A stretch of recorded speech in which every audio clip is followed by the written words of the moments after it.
مش هابالغ لو قُلت إن بييجي لي كل يومين سؤال إن أنا عايز أبدأ أشتغل freelancer بس مش عارف أعمل إيه، وإيه الخطوات اللي المفروض أبدأ بيها. علشان كده حبيت أعمل سلسلة فيديوهات بتبقى كل فيديو بيتكلم عن فكرة معينة، بدايةً من يعني إيه freelancing أصلًا، إيه هو الشغل الحُر، لإن في ناس فعلًا عندها لَبْس في المفهوم ده، وفي مفاهيم غلط كتير محتاجين إن إحنا نتكلم فيها ونصححها.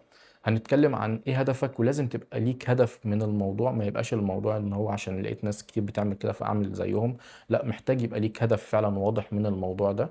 هنتكلم عن جزء الماركتينج وإزاي السوشيال ميديا ممكن تخدمك في الموضوع ده، برضه عن Upwork وإيه Upwork، هل هو ده الfreelancing فعلًا والّا في حاجات تانية محتاجين إن إحنا نضبطها برّه Upwork، برضه هنتكلم عن الجزئية دي.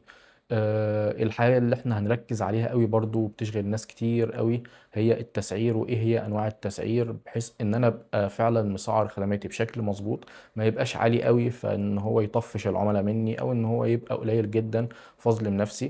هنتكلم عن الجزئيات دي، يعني إن شاء الله هنغطي حاجات كتير في السلسلة دي. الفيديوهات مش هتبقى طويلة أوي، لكن إن شاء الله تبقى مفصّلة. كل فيديو بيتكلم عن فكرة معيّنة، بحيث إن هو يبقى مرجع ليك. البلاي ليست هتبقى زي بودكاست، يعني مش هتبقى مقيد ان انت تشوف الفيديو، ممكن تسمعه حتى.